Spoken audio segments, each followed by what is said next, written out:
la dignidad de ser un ser humano. Suena un poco contradictorio, ¿no? Pero ser un ser humano, a ver, ¿ya? Ser un ser humano significa una persona racional. Y al ser racional implica que los seres humanos saben lo que están haciendo, saben lo que van a buscar en su destino, saben su porvenir, ¿no? Saben lo que van a hacer en un futuro, se proyectan prácticamente. Los animales no se proyectan, ¿no? Entonces, cuando hablamos de dignidad, hablamos de que el ser humano se debe respetar a sí mismo, ¿no? Sabe respetar a sí mismo, ¿ya? Muy bien. A ver, una pregunta que me hacen acá, a ver, una preguntita que me hacen acá, a ver. ¿Por qué a los 6 meses recién el día de vida del feto? Bueno, lo que yo puse el ejemplo es que en Argentina, para aprobar el aborto en todas sus modalidades, ¿ya? O por opción también, o por opción, se tuvo que decidir que vida recién es a los 6 meses. Eh, de hecho, que usted de hecho me va a decir, profe, es ilógico, pues, si por biología, años y años estudiando, sabemos que la vida es desde el primer mes. Bueno, es que, mira, si yo pongo del primer mes, hay un derecho llamado derecho a la vida. Entonces, si yo quiero poner aborto, la aprobación del aborto, el aborto es quitar la vida a alguien. Y si yo quito la vida a alguien, es un delito consagrado, donde sea, donde vaya usted, el asesinato es un delito.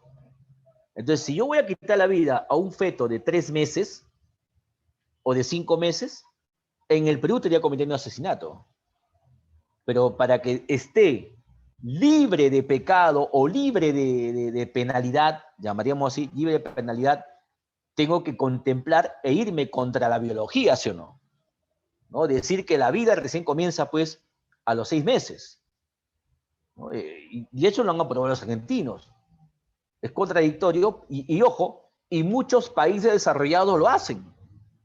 Uruguay, por ejemplo. Claro, lo hacen, lo hacen. O sea, entonces, no quiere decir que los países desarrollados son más inteligentes, ¿no? O sea, o sea, lo hacen porque, en fin, es su forma de pensar de ellos. Y en el Perú, si se debate esta ley y se aprueba, tal vez los peruanos estamos a acuerdo de eso. Ojo, yo expliqué sobre que no estoy de acuerdo con un juicio valorativo, que no estoy de acuerdo con el aborto cuando dos personas lo hacen racionalmente, pues ya, hacen, digamos, tienen relaciones sabiendo lo que va a pasar y tienen un hijo y lo quieren matar, ¿no? Pues eso es irracional. Pero yo estoy por el lado, tal vez, aunque es minoría, cuando hay una violación de por medio, que es muy distinto, ¿no? Ahí sí tiene que tener criterios, ¿no? Ahí el Poder Judicial y el Congreso de la República tiene que buscar criterios para sustentar si se aprueba o no el derecho al aborto por violación, ¿no? Así es, ¿no? Así es. Muy bien. Entonces, los derechos humanos son más que nada cuando se hace la declaración. La Declaración de Derechos Humanos se da pues en la Asamblea General de las Naciones Unidas. Tú bien sabes que las Naciones Unidas, más que nada, fue creada en el año 45. La pregunta que le hago a usted, así como recordando, ¿hay un equivalente a las Naciones Unidas? Antes que existan las Naciones Unidas, hay un equivalente. ¿Cómo se llamó ese tipo de organización?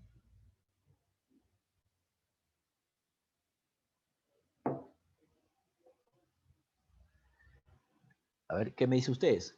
¿Cómo se llamó ese tipo de organización?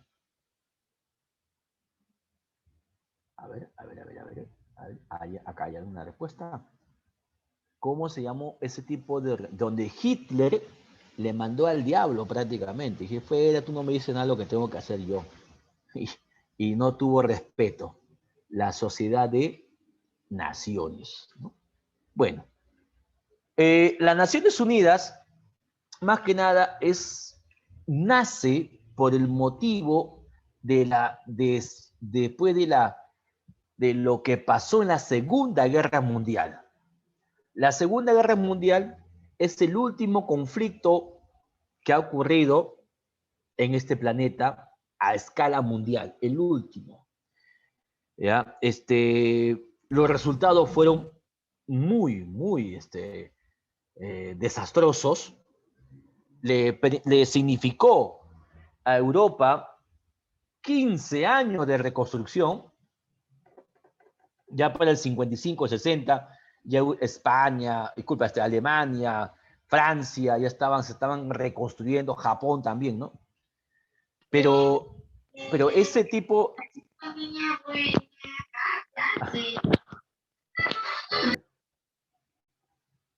A ver, ya está, muy bien.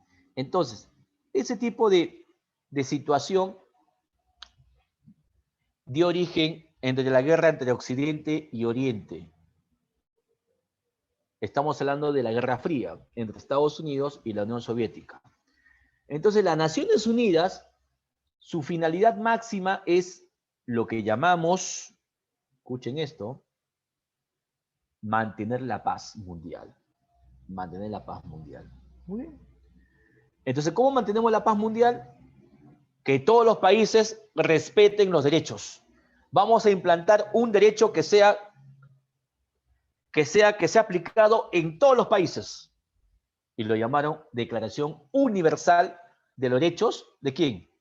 ¿De los perros, los gatos o los humanos? De los humanos, por supuesto. La Declaración Universal de los Derechos Humanos, en las cuales se establece que el ser humano lo que va a hacer es respetar su dignidad. Tú eres un ser humano. Muy bien. Entonces, Perú firma esta declaración, se allana, asume que este documento, el gobierno peruano lo va a tener que cumplir, hasta la actualidad lo hace. Muy bien. Entonces, los seres humanos, la Declaración Universal de los Derechos Humanos, contempla que, primero, buscar la unión, la solidaridad, buscar la justicia, la equidad que existe en este planeta. Aunque suene un poco soñador, ¿no? Pero la búsqueda es esa. Que todos los países que tengan diferente forma de pensar o credo o religión tengan la idea del pensamiento del ser humano, que respete a los demás. El ser humano es un animal que se autodestruye o destruye a una comunidad. Los animales no hacen eso. Los animales matan, los que son depredadores matan por alimento, pues no matan porque les gusta matar, ¿no? Les matan por alimentarse. Y el depredador existe porque la naturaleza tiene que tener un equilibrio, ¿no? El ser humano no. El ser humano quiere matar porque quiere tener algo más que otros no lo tienen. Buscando conflictos, buscando muertes o genocidios. Muy bien. Entonces, este mundo, si hubiese justicia social, hubiese pues unión, fraternidad, hace rato que ya no estuviera el coronavirus en el mundo. Y el coronavirus, más que nada, es por la desidia de muchos países, en el Perú lo mismo. El coronavirus, de hecho que va a seguir con nosotros 2 o 3 años más, porque si nos hubiéramos juntado como ser humano, como especie humana, ya hace rato todos los países tendrían las vacunas. Y las vacunas no lo tienen por cuestiones ya saben ustedes, de mercado más que nada, ¿no? Pero esto de mercado no es permanente, porque las vacunas en realidad ya van a estar abiertas o mucho tipo de empresas que van o laboratorios que van a ofrecer. Va a haber una cantidad de vacunas en el mundo, pero primero, los primeros que han sacado una rentabilidad que nunca en su vida, ni en 3 vidas lo iban a conseguir, ni en 3 vidas lo iban a conseguir, ¿no? Así es simple. Muy bien, entonces vamos al siguiente. Los derechos humanos son derechos inherentes a todos. Los seres humanos, sin distinción de alguna de nacionalidad, lugar de residencia, sexo, origen nacional o étnico, color, religión, lengua o cualquier otra opción. Somos humanos, no somos animales, no somos razas, somos animales, ¿ya? Somos, disculpa, seres humanos, somos humanos. Es decir, no es porque tú eres blanquito, tú eres un poco oscurito, o amarillo, un poco pálido, o rojinio, o cobrizo, no. Todos somos seres humanos. Lo único que cambia es el aspecto del fenotipo, nada más. Pero en forma genotípica, todos somos iguales. No hay una diferenciación en el derecho. La Constitución Política del Perú dice claramente: somos iguales ante la ley. O toda persona es igual ante la ley. Escucha, joven. Toda persona es igual ante la ley. Y cuando dice el término persona, ¿a qué significa persona? ¿A qué cree usted que significa persona? A ver. La pregunta, ¿qué es persona? ¿Qué es persona, joven? A ver. Bien. Claro, un ser humano con derechos. Un ser humano que tiene derechos. Un ser racional. Muy bien. Ojo, no estamos hablando de cuestiones sociales, de filiación, no estoy hablando de cuestiones de opción, no, no, no. Estoy hablando en persona en general. Y esta Constitución política dice claramente, esta, la que muchos quieren derogar, la que muchos quieren cambiar, y no sé por qué, pero el que lo ha leído, ha leído la Constitución política, dice claramente, artículo 2, toda persona tiene iguales derechos ante la ley. Entonces, cuando digo persona, estoy hablando de varones, mujeres, otras opciones sexuales, estoy hablando de andinos, costeños, selváticos, de Piura, de Tumbes, alto, flaco, gordo. Estoy hablando de personas que viven en las partes altas de Lima, en Independencia, o viven en San Martín de Porres, o viven en Comas, en Caraballo, en el Agustino. Estoy hablando como todos somos iguales ante la ley. Entonces, ¿dónde está la desigualdad? Y he escuchado también a muchos candidatos decir, para que exista más igualdad, hay que cambiar la constitución política del Perú. Pero si dice ahí la igualdad, no, es que no se cumple. Es que, joven, si usted puede descargar, porque ustedes fácilmente lo pueden descargar, descarga la del 93, la del 79, la del 33, la del 20. Descarga las 4 últimas constituciones y vas a ver que dice así, toda persona somos iguales ante la ley.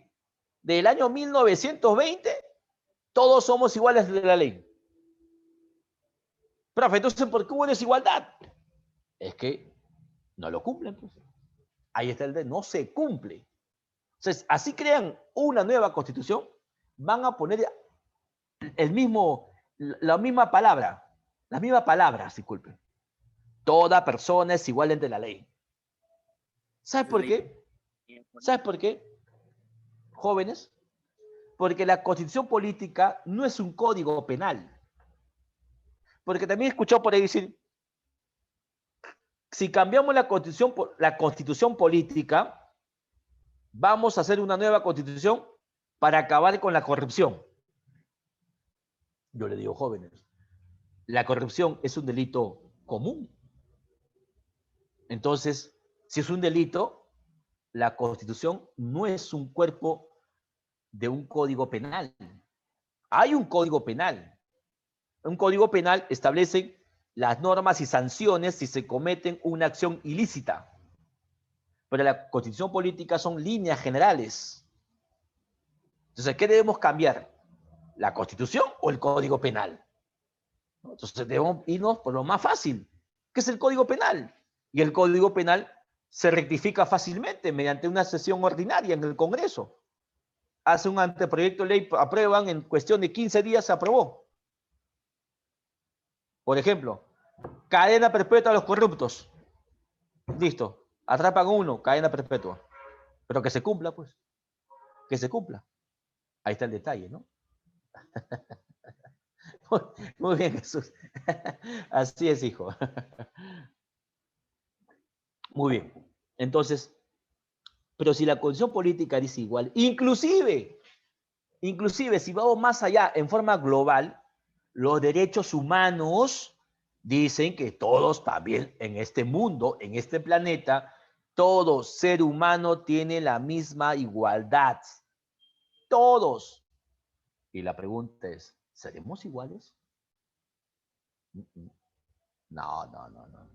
Por ejemplo, Estados Unidos obliga a muchos países a que respeten los derechos humanos, pero es el país que no firmó la comisión o la Carta de San José de Costa Rica. No lo firmó. Ahí me llega, dijo Estados Unidos. China promueve la paz porque China pertenece al Consejo de Seguridad de las Naciones Unidas. Y China ejecuta, cada mes creo que ejecuta a un ciudadano chino en su país, pero está en el Consejo de Seguridad. Como dicen acá, he visto ironía, ¿no? Así es. ¿No? Muy bien. A ver. Claro, es un ejemplo nomás lo que he puesto, no es cuestión que lo haga, es un ejemplo. ¿Ya?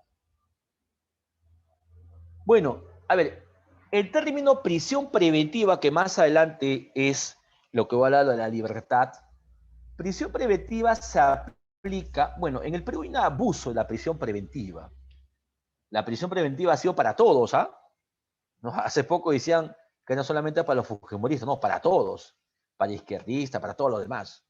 La prisión preventiva se aplica porque el fiscal, ¿ya? Esto es un pedido fiscal, no es que el juez lo haga.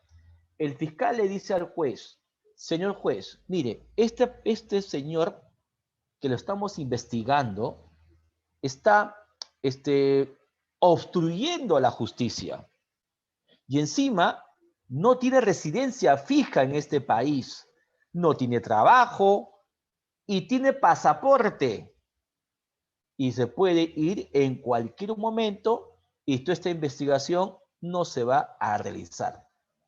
Así es que solicito ante usted la prisión preventiva de este ciudadano por 6, 12 o 18 o 36 meses preventivamente hasta que yo, fiscal, argumente y compruebe todos los elementos de juicio para que usted pruebe que este señor es un delincuente y lo sentencie. Eso es así en el Perú. ¿Te das cuenta? Por eso es peligroso. Pero, claro, así es, ¿no? Entonces, claro, pero es que la prisión preventiva no te hace ni inocente ni culpable, estás en el limbo. Estás en el limbo, ¿no? La prisión preventiva lo hacen para prevenir que usted fugue del país, ¿no? Y las prisiones preventivas a veces se cometen excesos y a veces no se comprueba realmente si cometió o no un delito. Y la pregunta, si una persona estuvo con prisión preventiva y al final de la investigación, 3 años o 2 años, y al final de la investigación se comprueba que es inocente, esa persona, ¿qué puede pedir al Estado peruano? ¿Qué le puede pedir? ¿Una qué? Una indemnización. Porque se han equivocado los operadores de justicia en el Perú. Me dijeron que ya es delincuente, pero resulta que no tengo ni una vinculación delictiva, ni individual ni asociada. Entonces puede pedir una indemnización en las cuales el Estado peruano tiene que pagar por la equivocación que ha hecho el señor fiscal, o el juez tal vez. Por eso que la prisión preventiva es, ¿no?, un mecanismo de arma de doble filo. Para que el fiscal argumente una prisión preventiva ante una persona, tiene que tener una credibilidad digamos, en su acusación, ¿no? Si no, no va. ¿Por qué cree, joven y señorita, muchos delincuentes que cometen robo, asesinatos ahí en muchas zonas del Lima o del Perú, lo atrapa la policía, lo llevan al fiscal, el fiscal le dice, te vas 6 meses de prisión preventiva hasta que yo te investigue, luego de ahí pasó los 6 meses, no hay prueba contundente, lo tiene que dar libertad. Tiene que dar libertad. ¿Por qué? Porque no más acusado, no más sentenciado. Yo sé, o sea, me han dicho que he robado, pero compruébalo pues, demuéstralo. Sale libre. Y por eso que viene la indignación de la población, ¿no? Oye, mira, ese delincuente salió libre, ni 5 meses duró y tal, ya está libre. Es que nunca estuvo preso, sino le dieron prisión preventiva, nada más.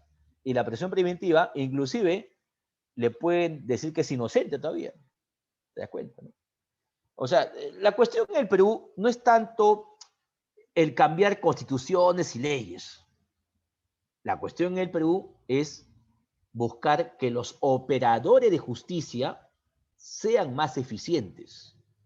Sean más eficientes. Y esa eficiencia va a ser una justicia eficaz.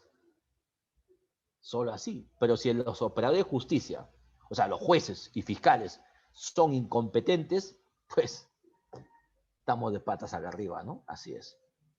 ¿Ya? Ah. Pero a lo que Lo me que... refería, era por qué a las personas extranjeras que cometen algún acto delictivo acá en Perú no los deportan como otros países que Ya, hacen, ¿no? ya. Mira, no es que en el Perú no deporten, en el Perú sí se deporta a la gente. Tiene ese derecho consagrado. Lo que pasa es que, a ver, hay una dejadez, de la justicia peruana.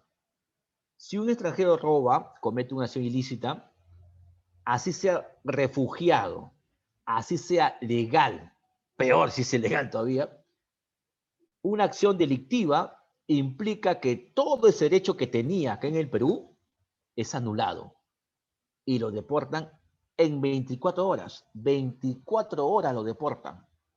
No, no es cuestión, digamos, de un juicio, no, 24 horas, sino eso depende de los operadores de justicia. ¿Quién puede deportar a una persona? Si es un delito flagrante, pues un juez cualquiera de primera instancia lo saca al toque. Y si un delito que se presenta una investigación, y si esa investigación llega a la conclusión de que este cometió un delito, también se deporta. Hay 2 formas. Sino que están argumentando que el problema de la pandemia, por cuestión humanitaria, no se lo puede votar, dicen, ¿no? Bueno, por eso te digo, no es cuestión de leyes, hijo o hija, no es cuestión de constitución, no es cuestión de normas, es cuestión de cómo hacer eficaz una ley, nada más. Y hay muchas, por ejemplo, hay un caso que una modelo comenzó a insultar a todos los peruanos, ¿no? Dijo barbaridades sobre los peruanos, y a los 2 días ya estaba en su país, la habían votado. La habían votado del Perú, fuera acá, así. Lo que pasa es que eh, el Perú tiene que ser firme en sus decisiones. Y de hecho se puede deportar, pero no lo hacen porque la dejadez que hay, la dejadez, así es la idea, joven y señorita. ¿Ya? Claro, sí, Jesús, sí se puede pedir más tiempo por el motivo de que tal vez el juez diga, no, caramba, ya tengo la prueba contundente, falta un pasito nada más. Entonces el juez tiene que revisar, a ver, uy, sí, 6 meses más. Y de ahí ya no puede más, ya no puede más. ¿Por qué? Porque si es que no se llega a un tipo, inclusive le dio 36 meses y no hay investigación, entonces el acusado o la acusada puede interponer una acción de habeas corpus ante el Tribunal Constitucional, porque están violentando su libertad, ¿no? Porque prácticamente el fiscal no le interesa investigar y no hay ningún tipo de avance. Entonces yo estoy acá encerrado por las puras. Entonces el tribunal va a verificar, a ver fiscal, dame tu avance. ¿Qué situación es ligado el delito a este señor o señorita o señora? No hay nada contundente. Entonces, estás abusando del poder. Entonces, libre. Un habeas corpus. Así una señora fue sacada a libertad hace poco, ¿no? Mediante esa acción de habeas corpus. Porque el fiscal no tiene nada. Lastimosamente no hay ninguna investigación, ¿no? Así es, ¿no? Muy bien. Ya ustedes saben quiénes son, ¿no? ¿Sabe quién es? Hace poco que salió el libro, una señora ya está postulando de nuevo a la presidencia, creo. Muy bien. Muy bien, entonces todos tenemos los mismos derechos sin discriminación alguna. Por supuesto que no va a discriminar por nuestras acciones. La discriminación es una acción irracional que tienen los seres humanos, ¿no? Así es. Muy bien, vamos a ver, ¿ya? A ver, una detención domiciliaria también puede ser... Claro que sí. ¿Por qué? Porque un juez te está dando, ojo, una detención domiciliaria, no una prisión domiciliaria, que es muy diferente. Hay que primero aclarecer. Una es prisión y una es detención. Cuando dicen detención domiciliaria, el acusado, la persona que está siendo acusada, ha manifestado que tiene una casa. Entonces, y como tiene una casa, el juez dice, caramba, las cárceles están llenas, mejor que se vaya a su casa. Pero técnicamente está libre, pues, porque de hecho el juez tiene que mandar un policía y cuidar que no salga ese señor. Las detenciones domiciliarias deberían facultarse con la tecnología que hay ahora, con los famosos grilletes electrónicos, en las cuales una persona que está detenida, o tal vez hasta con prisión domiciliaria, tenga un grillete y mediante el GPS sabemos dónde está. La tecnología avanzada. Eso de ahí, yo lo escuché en el año 2000, hace 20 años, hijo, 21 años. Han pasado 21 años y la tecnología avanzó bastante. Entonces, ahí está el detalle. Y también puede pedir, si es detención domiciliaria, por supuesto que, y si no hay un argumento sólido ante una acusación, de hecho el acusado va a interponer una acción de una indemnización, ¿no? Claro, eso ya depende de qué acusado es, ¿eh? Porque también pedir una iniciación de Estado es perder tiempo también, ¿no? Así es. Muy bien. ¿Todos tenemos los mismos derechos? Sí. Así es. Muy bien. Entonces vamos acá. Tenemos la misma igualdad, todos participamos en este planeta y tenemos un tipo de criterios. Criterios como es el jus naturalismus, ¿no? Entonces, vamos a ver. Primero, el naturalismo argumenta que el ser humano tiene derechos porque su propia naturaleza lo obliga o ha adquirido, ¿no? Un ser humano es libre, pero el ser humano siempre ha vivido en comunidad. La pregunta que les hago, jóvenes, el ser humano siempre ha vivido en comunidad, no ha vivido aislado. El ser humano no es un ser, no es un animal individualista. El ser humano siempre ha sido colectivo, porque el ser humano, si vivía individualmente, aisladamente, se hubiera extinguido, disculpen. Porque el ser humano no tiene, digamos, defensa natural, no tiene velocidad, no tiene garras, no tiene dientes, no puede subir a los árboles, no vuela. Entonces, no tiene ni velocidad tiene, ni fuerza tiene ante los animales, depredadores. Entonces, ¿qué significa? ¿Cómo sobrevivir a la naturaleza? Mediante un grupo. Y en ese grupo que ellos han vivido, se respetaba la vida. Se respetaba la vida. ¿Y cómo era la sentencia más cruel de ese entonces? Era cuando el grupo votaba a uno de sus integrantes. Tal vez por haber cometido algo ilícito, ¿no? O algo malo, algo negativo. Lo votaba, lo dejaba aislado. Entonces, esa persona que era aislada, que era expulsada del grupo, pues era condenado a muerte. Bien moría de hambre o era devorado por los animales. ¿Te das cuenta? Pero el ser humano siempre ha sido libre, en grupo, por supuesto, ¿no? Pero esa libertad se acaba cuando se da la revolución neolítica, cuando se descubre o cuando se crea la propiedad privada, cuando se da la religión, por ejemplo. El ser humano tuvo que ya estar en un grupo, pero obligado, y se inicia la esclavitud.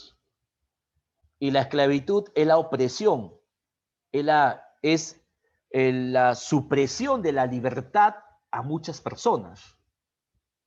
Y cuando te suprimen de la libertad o cuando te quitan la libertad, te genera en ti un sentimiento que se llaman sentimiento de libertad. Solamente pueden tener sentimiento de libertad las personas que nunca han tenido o si lo han tenido, lo han quitado la libertad. ¿Se dan cuenta? ¿No? Entonces, el sentimiento de libertad ha significado el inicio de muchas revoluciones y rebeliones que han ocurrido en el mundo. La Revolución Francesa, la independencia de Estados Unidos, todo han sido revoluciones en nombre de la libertad. Muchos países, la independencia del Perú, la libertad. La independencia de Hispanoamérica, la libertad. Entonces, la libertad para el naturalismo es la esencia que tiene el ser humano. Pero para el positivismo, la libertad o el derecho nace mediante el contrato social, mediante la condición de persona humana. Cuando llamamos persona, se le dice persona porque un Estado reconoce a ese individuo como un elemento del Estado, como un elemento. Y ese conjunto de elementos se conforma la nación. Entonces el positivismo argumenta que los derechos y deberes están contemplados y reconocidos mediante una norma jurídica llamada Constitución. Y la Constitución es un contrato social entre los ciudadanos y el Estado. El Estado provee, protege, el ciudadano trabaja y mantiene y da al Estado. Hay una reciprocidad, pero con libertad, ojo, con libertad, no con opresión. Para el positivismo, la libertad nace de acuerdo a la racionalidad humana, no a la imposición de otro humano o de ideas. Por eso que el positivismo no compartía mucho con las ideas religiosas. Ellos decían que la religión lo que hace es imponer una forma de vida a los seres humanos. Pero esa imposición no se fundamenta en la racionalidad, sino se fundamenta en cuestiones, pues, en cuestiones llamadas subjetivas, ¿no? Como la fe, como la creencia, ¿no? Así es. El positivismo no quiere hacer nada de eso, ¿no? Prácticamente es el conocimiento que realmente mueve este planeta, ¿no? Para las Naciones Unidas son las condiciones de existencia humana que permite al ser humano desenvolverse y utilizar plenamente su dote de inteligencia y de condición y orden, satisfacción y las exigencias fundamentales que tiene la vida espiritual y natural, ¿no? Más que nada, las Naciones Unidas lo que hace es buscar una conciliación entre el ser humano en sí y con su aspecto espiritual, que tiene que ver mucho con la religión, con el modo de pensar, el modo de creer en la fe, en el dogma y todo lo demás. Cada uno es libre de creer en lo que quiera, siempre y cuando que sepa respetar la creencia de los demás, ¿no? Así es. Muy bien. Y vamos por el siguiente, es el derecho internacional humanitario. Bueno, hemos hablado ahorita solamente de derechos de la persona, cuando es en época de paz, cuando no hay guerras, por ejemplo. Lo que acá te voy a explicar es cuando hay guerras. Cuando hay guerras, pues, hay un problemita, o un problemón, se puede llamar así. Porque en una guerra lo que se matan son los cuerpos militares. Los civiles tienen derecho de no participar y son neutrales. O sea, un civil puede sentarse con su sillita y ver cómo se matan, ¿no? Y no meterse, ni tampoco se meten con ellos. O sea, algo así. O sea, el civil no tiene que ser, digamos, o tener consecuencias de la guerra, pues. Pero, jóvenes, en la práctica, dime una guerra que es limpia. En la práctica, jóvenes, dime una guerra que es limpia, una guerra que ha sido limpia, una guerra que no sea, o que se ha respetado los derechos de los civiles, ¿no? Díganme ustedes, jóvenes. Ninguna, nada. Todas las guerras siempre han tenido situaciones digamos, de Derecho de vida. violación a la vida, más que nada, ¿no? Así es, ¿no? Pero, por ejemplo, cuando los alemanes son derrotados por los soviéticos y los norteamericanos, prácticamente los norteamericanos y soviéticos, cuando entraron a Berlín, ¿tú crees que pensaron? Bueno, pues llegaron los salvadores, así es que, muy bien, señora, muy bien, señorita, muy bien, mujeres, la respetamos. No fue así, no fue así. Hubo denuncias, lista larga del accionar tanto de los soviéticos y los norteamericanos cuando tomaron Berlín. La población civil no tuvo ninguna intervención. Algunos sí, que se formaron como guerrillas, pero la población que no participaba abusaron de ella, ¿no? el derecho internacional de los refugiados significa que ser refugiado es que en tu propio país eres un perseguido político, un perseguido por tus ideas. Entonces, esa persona puede ir a una embajada, solicitar asilo político, ¿no? O también puede ir a la frontera y escapar e irse al país vecino y solicitar, por favor, un asilo. Soy refugiado.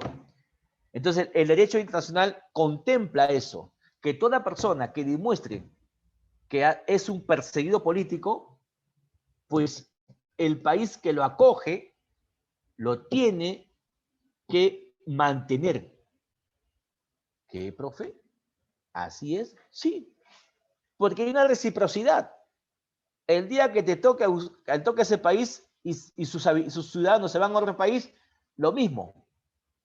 Por lo tanto, por eso te digo, hijo, por eso que cuando digo esto, mucha gente no me cree, pero los ciudadanos extranjeros, no voy a recalcar, a estigmatizar a un solo sector, ¿eh? Voy a decir el término extranjero. Los ciudadanos extranjeros en el Perú tienen el derecho de que sus hijos estudien en un colegio nacional y el Estado no le cobre ni un sol. El extranjero en el Perú, si está, como todo peruano, en una situación de extrema pobreza, tiene el derecho de pedir CIS. Acuérdate. Y yo sé que ahí está el debate. Profe, ¿cómo es eso? Dice usted, ¿no? ¿Ah? Profe, no creo. ¿Es verdad eso? Sí, hijo. Sí. Para ellos sí lo hay. Sí hay, ¿no? Así es. ¿No? O sea, y por eso que muchos extranjeros están estudiando ahora en colegios nacionales, ¿no? Así es. Porque también se aplica la reciprocidad. O sea, cuando el Perú pase por lo mismo, también va a ocurrir eso de ahí. ¿Ya? Muy bien. Los derechos humanos, ¿ya? Por ejemplo, la clasificación. Lo que vamos a entender más que nada el criterio histórico, cómo ha evolucionado los derechos humanos como primera generación, segunda generación y de tercera generación.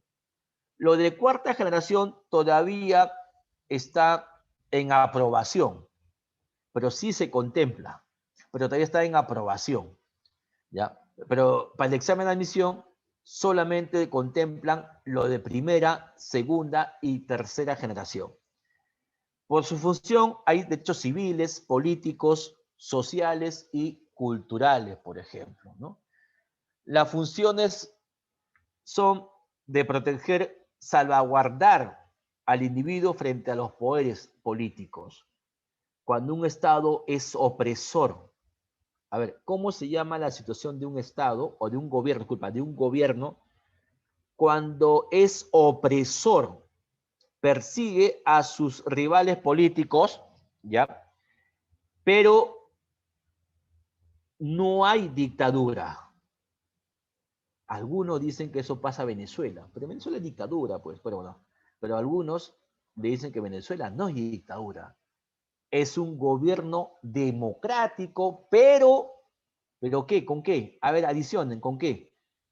A ver, adicionen. Democrático, ¿pero qué? Con la A, vamos con la A. Democrático y AU. A ver, ¿qué me dicen ustedes? ¿Mm? ¿Hay Congreso? Sí, hay Congreso, pero este presidente es muy abusivo, persigue a todos, cierra empresas, comete injusticias, pero hay Congreso, hay Estado de Derecho, ¿ah? Así es autoritario, es autoritario, ¿no? Caso Venezuela, de hecho hay un control de los poderes y es autoritario, ¿no? De hecho, eso es a legua se nota. Venezuela no es un paraíso, pues Venezuela es un país que ha tenido muchos problemas y una violación de los derechos humanos sistemáticamente. En Venezuela no hay derecho, disculpa, a la libertad de comunicación. Y si lo hubiese, tampoco no habría, porque no hay ni internet, ¿no? Así es, autoritario. En el Perú también hay un debate, no hay un debate si es que el señor Fujimori fue dictador o autoritario, ¿no? Porque hay un debate en la cuestión jurídica. Se le puede llamar dictador o autoritario, ¿no? En el caso de Fujimori, por ejemplo, Fujimori papá, por supuesto, ¿no? Se le puede llamar dictador o autoritario. ¿Cuál sería la mejor, digamos, nombramiento? ¿Dictador o autoritario? Bueno, realmente en el caso de Fujimori, yo sí que sí estoy con ustedes que han puesto en el chat, sí, más tiene una connotación autoritaria, pero si era dictador después después del 5 de abril del 92, cuando cierra el Congreso, se convierte en dictador. Y cuando convoca elecciones y hay un nuevo Congreso, entonces ahí ya se convierte en autoritario, porque hay un Congreso ahí, ¿no? Muy bien. Vamos a ver el siguiente, ya estamos, la clasificación de los derechos según su proceso histórico. Tenemos los derechos a la libertad, civiles y políticos. Civiles y políticos. Y también le llaman derechos fundamentales. Por ejemplo, a la conciencia, al pensamiento, a la religión, a la forma de explicar la clase, que es la cátedra, de prensa, reunión, de asociación. En cambio, también hablamos de la inviolabilidad. Jóvenes, a ver, díganme ustedes, ¿qué es la inviolabilidad del domicilio? A ver, jóvenes, ¿qué es la inviolabilidad del domicilio? ¿A qué llamamos inviolabilidad del domicilio? Muy bien, les respondo. La inviolabilidad del domicilio es que una persona tiene el derecho que nadie ingrese a su casa sin previa autorización. Ni un policía, ni el fiscal tampoco, salvo por una autorización judicial que puede ingresar a su casa. Bueno, es una forma. La otra forma que sí se puede ingresar si es que hay un peligro eminente. O sea, si hay alguien corre peligro su vida y la persona no va a esperar pues a que le pidan permiso, ¿no? De frente ingresa y salva a la persona que está muriendo en un incendio, por ejemplo, ¿no? O que se esté cometiendo, o que se va a cometer un homicidio, un asesinato, un delito. Igual, la policía puede ingresar. Ahí sí, se llama flagrancia del delito, pues ahí sí. Pero en estos momentos, ahorita, díganme ustedes, ahorita, ¿la policía puede ingresar a tu casa? ¿La policía puede ingresar a tu casa ahorita? ¿Por qué sí y por qué no? ¿La policía puede ingresar a tu casa? ¿Qué me dicen ustedes? A ver, jóvenes, ¿la policía actualmente puede ingresar a tu casa sin orden judicial o no?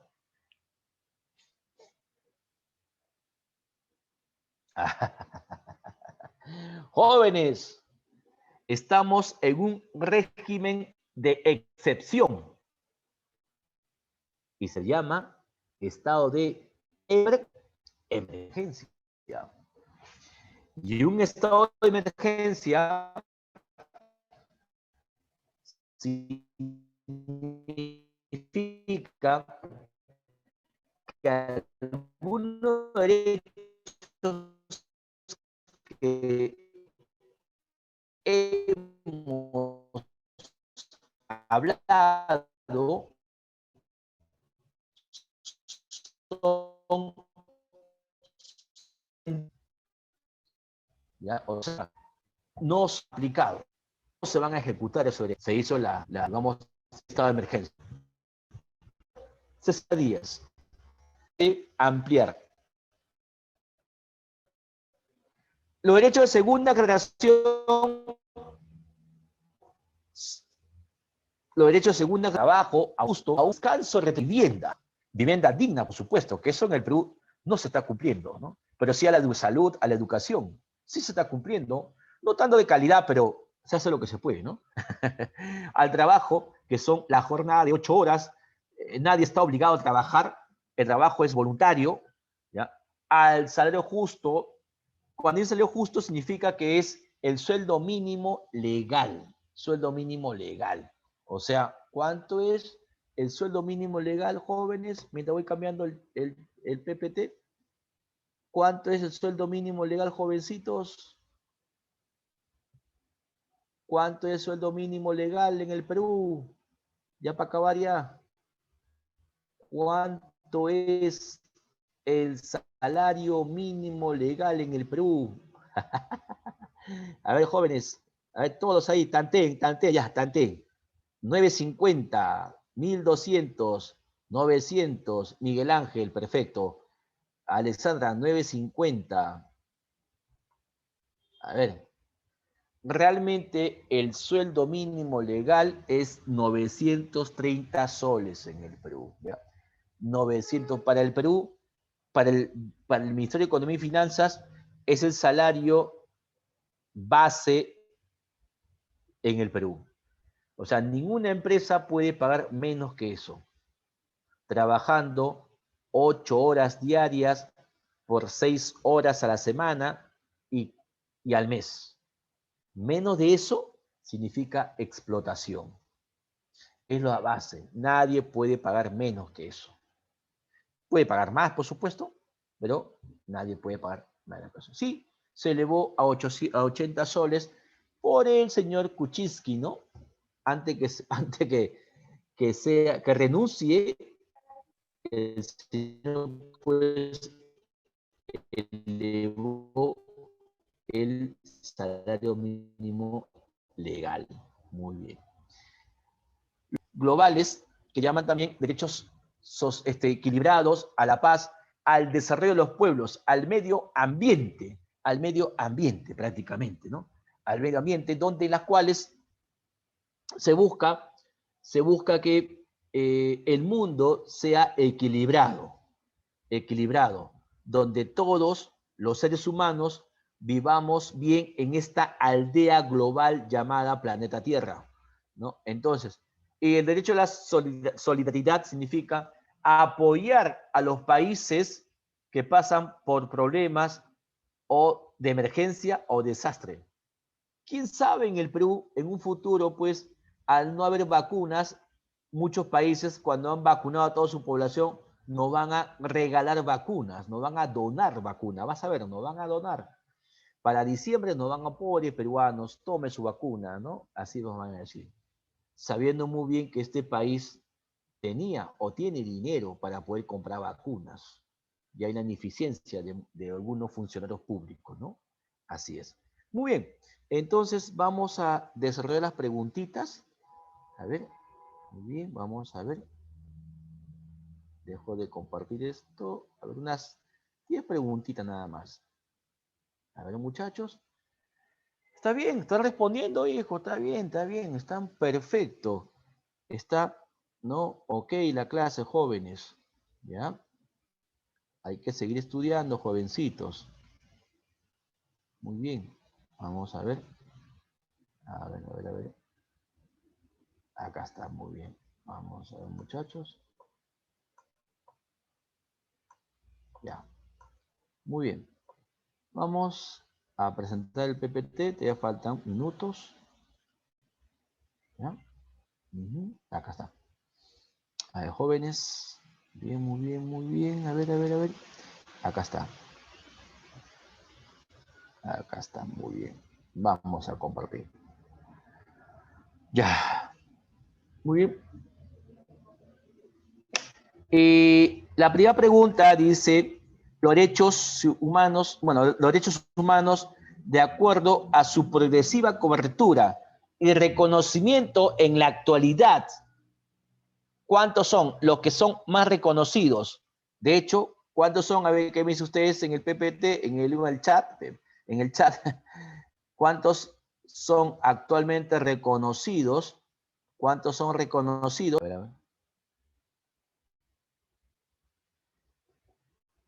Vamos a hacer, jóvenes, unas 5 preguntitas nada más. Nada más. De ahí lo hacemos la otra semana, los demás, ¿ya? Hace unas semanas se rechazó el habeas corpus. Yo le dije el habeas corpus es la protección a la libertad, de la libertad, presentada por la defensa de la ex alcaldesa de Lima, Susana Villarán, en contra del juez Jorge Chávez Tamariz, quien le dictó 18 meses de prisión preventiva, ¿no? En las cuales se presume que la señora pues iba a fugar posiblemente. ¿Ante qué autoridad se presenta la acción de habeas corpus? Bueno, si se acaba todas las instancias, o sea, todos los juzgados que van de acuerdo a la jerarquía, es el tribunal. Pero en este caso, en primera instancia, se va a un juez penal, ¿no? En la cual es un documento simple, no necesita usted redactar por un abogado. Es un documento simple que se presenta al juez penal y él en cuestión de horas lo va a resolver y solicitar el petitorio para que usted salga, ¿no? Así es, juez penal. Muy bien. Siguiente pregunta. A ver, hoy la Coordinadora Nacional de Derechos Humanos, a ver si me baja un poquito. A ver. Muy bien, lo bajo yo, ¿se puede bajar? No. A ver, si bajo un poquito, perdón. Muy bien. Hoy la Coordinadora, muy bien, a ver un poquito. Ahí está. Hoy la Coordinadora Nacional de Derechos Humanos, ya. La Comisión Episcopal, la Asociación de la Iglesia Católica, presentaron una garantía constitucional contra el Ministerio de las Relaciones Exteriores, el Ministerio del Interior y la Superintendencia Nacional de Migraciones, por las medidas tomadas para restringir el derecho al libre tránsito de venezolanos en busca de refugio. La garantía a la cual se hace referencia, de hecho que acá no se está impidiendo la libertad, no. Acá se está impidiendo un derecho que tiene un ciudadano consagrado, en este caso, en ir a otro país, o sea, en procesos, ¿no? Por ejemplo, si tuviese pasaporte, normal, toma el pasaporte, pero si tuviese pasaporte, retienen el pasaporte, pues ahí estamos hablando de una acción ilícita. No están respetando el derecho a seguir su camino estos ciudadanos. Entonces lo que se presenta ahí es una acción de amparo, ¿no? Una acción de amparo, porque no le están deteniendo. Cuando hay una detención, sí procede el habeas corpus, pero en este caso hablamos de una acción de amparo porque no le están respetando los derechos consagrados en lo que llamaríamos en el derecho del refugiado que te expliqué hace poco, ¿no? Así es, la acción de amparo, muy bien, ¿ya? A ver, la número 3, a ver, la 3, ahí está, muy bien. Carlos solicitó un préstamo por un plazo de 60 meses para la compra de un auto, luego de pagar las 2 primeras cuotas, dejó de pagar, ¿no? Y hace una semana, un representante del banco con 2 policías lo detuvieron y lo han llevado a una carceleta.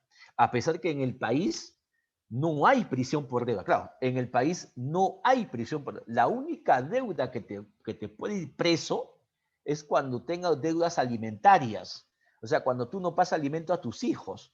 Pero para que te llegues a ese nivel es porque ya hay una sentencia judicial que usted no pasa hace 3 meses. Entonces, el juez ordena una detención, ¿no? Detención, ojo, detención todavía, en la cual puedes conversar, pagar y luego irte a tu casa.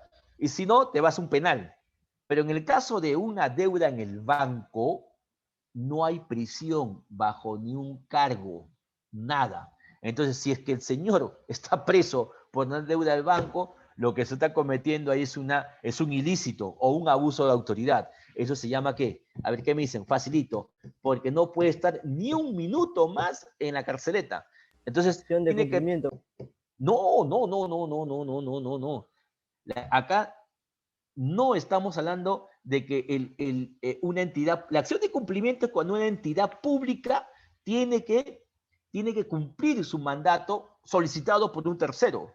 En cambio acá hay una detención que es injusta. Es injusta porque no hay prisión por deudas. O sea, tú no puedes irte preso, y la prisión es que te impiden tu libertad. Y el habeas corpus significa proteger el cuerpo, que en este caso la persona. Entonces sería una acción de habeas corpus, ¿no? Habeas corpus. Muy bien. La 3 es la B. La 4. ¿Cuál sería la 4? A ver. La 4 es la 4. A ver. La 4. Vamos a ver. A ver, a ver, a ver. Muy bien, muy bien. La pregunta 4, a ver. Ahí está, ahí está, ahí está. Vamos. Ahí está. A inicio de este año se resolvió una garantía de una acción inconstitucionalidad que fue planteada por un grupo de 5.000 ciudadanos que buscaban prohibir la corrida de toros y pelea de gallos por considerar que atentan contra la ley de la protección de animales.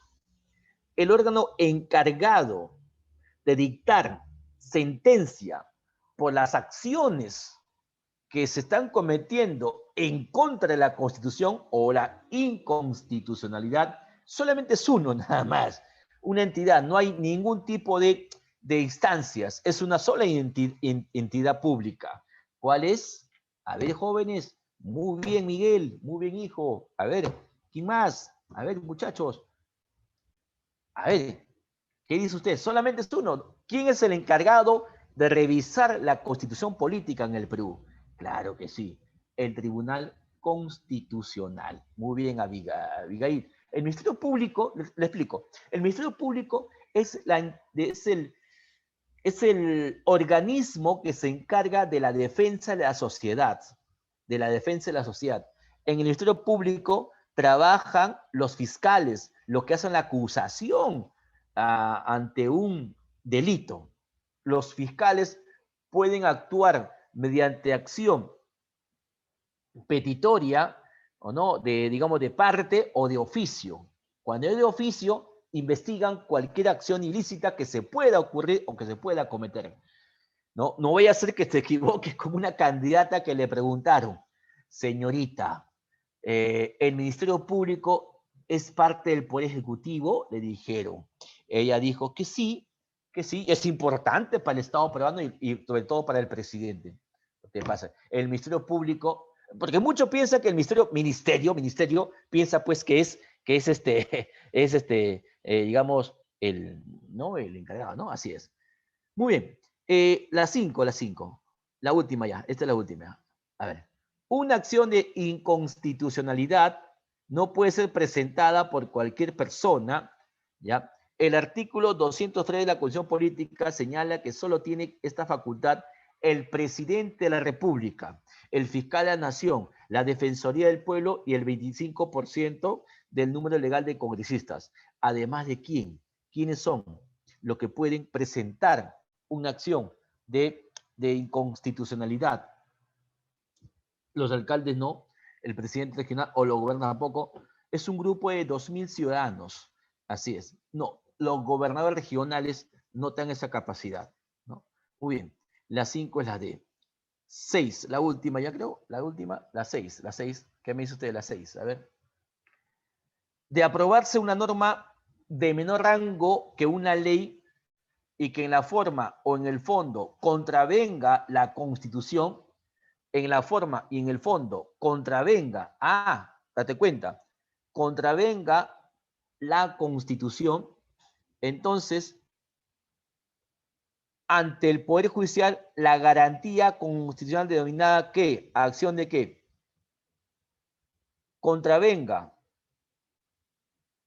O sea, la Constitución prácticamente está yendo con esa ley. Cuando la Constitución va en contra de una ley de menor jerarquía, ¿ya? De menor jerarquía, porque cuando es acción de inconstitucionalidad es cuando la norma va hacia la Constitución. En cambio, cuando la Constitución va en contra de de una ley de menor jerarquía, disculpa, se llama acción popular. Acción popular. ¿Ya? Acción popular. Muy bien. Listo. A ver. Eso ya creo que ya es tiempo. Muy bien. Muy bien, jóvenes. Nos estamos viendo. Cuídense mucho. Cuídense mucho. Gracias por escucharme. Gracias por todo. Estamos el día martes sobre el curso de economía y el tema es teoría económica. Así es que nos vemos. No sé si les entendió mi clase. Ojalá que haya sido muy bueno. Y gracias por todo. Nos vemos el día martes y nos vemos. O sea, el martes nos encontramos y hacemos el tema de teoría económica. ¿Ya? Muy bien. Nos vemos. Cuídense. Hasta luego. Permiso. Muy amable, profesor. Muchas gracias por su clase. Muy bien, chicos. Nos conectamos en unos 3 minutos o 4 minutos. Vayan a tomar un vaso de agua. Para la última clase, yo sé que de repente es muy cansado, pero así es el estudio. Así que si de repente te cansaste un poco, aprovecha para lavarte la cara, para tomar un vaso de agua. Y vamos a comenzar con un curso muy importante que te viene 15 preguntas y hasta un texto en inglés. Pero obviamente no vamos a aprender inglés, pero sí analizar textos, ¿ok? Es un curso muy importante. Así que chicos, se desconectan y se conectan con el tercer link, ¿ok? Los espero, muchachos, para comenzar con la clase de razonamiento verbal.